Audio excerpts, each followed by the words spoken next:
wabarakatuh. Hai, perkenalkan nama saya Muntamah. Saya dari kelas 12 Madrasah Aliyah Pembaharuan.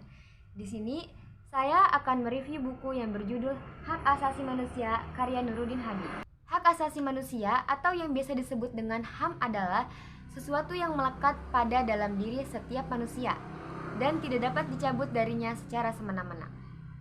HAM bersifat universal. Di dalam buku ini terdapat 7 bab. Bab 1, pendahuluan, yang berisi istilah dan pengertian HAM. Yang pertama, istilah dan pengertian HAM. Yang kedua, teori hak asasi manusia. Yang ketiga, sejarah perkembangan pemikiran HAM. Bab 2, konstruksi konsep HAM internasional. Yang pertama, hak sipil dan politik. Kedua, hak sosial, ekonomi, dan budaya. Yang ketiga, langkah PBB dalam bidang HAM yang spesifik. Bab 3, HAM dalam perspektif Barat. Bab 4, HAM dalam perspektif Islam. Yang pertama, konsep dasar HAM dalam Islam. Yang kedua, prinsip-prinsip HAM dalam Islam.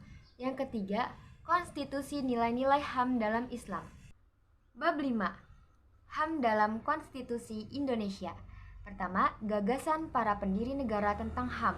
Kedua, HAM dalam Undang-Undang Dasar 1945. Yang ketiga, HAM dalam Konstitusi RIS. Yang keempat, HAM dalam UUD 1950.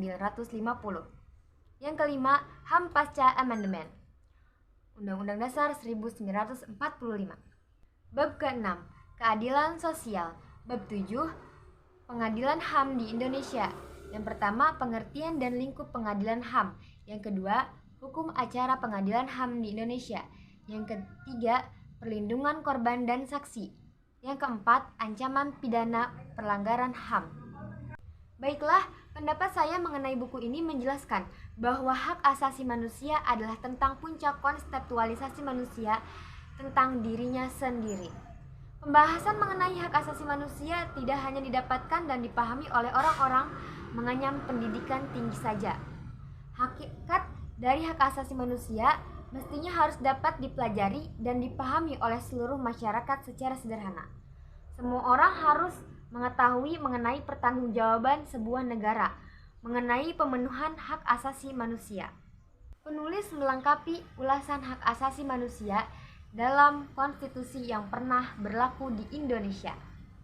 Mulai dari Undang-Undang Dasar 1945 naskah asli, Konstitusi RIS dan Undang-Undang Dasar 1950 serta HAM dalam Undang-Undang Dasar Negara Republik Indonesia tahun 1945 pasca perubahan serta pengadilan HAM di Indonesia. Baiklah, rekomendasi dari saya buku ini cocok untuk kita semua dan khususnya bagi yang masih mengenyam bangku SD, SMP, dan SMA maupun bangku perkuliahan. Karena di dalam buku ini menjelaskan mengenai pengertian, istilah, materi muatan, dan juga sejarah dari perkembangan hak asasi manusia.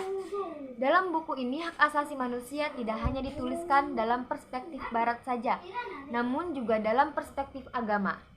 Penulis menelusuri gagasan para pendiri bangsa tentang hak asasi manusia melalui perdebatan yang muncul pada sidang BPUPKI.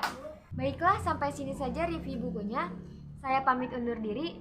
Kurang dan lebihnya mohon maaf. Assalamualaikum warahmatullahi wabarakatuh.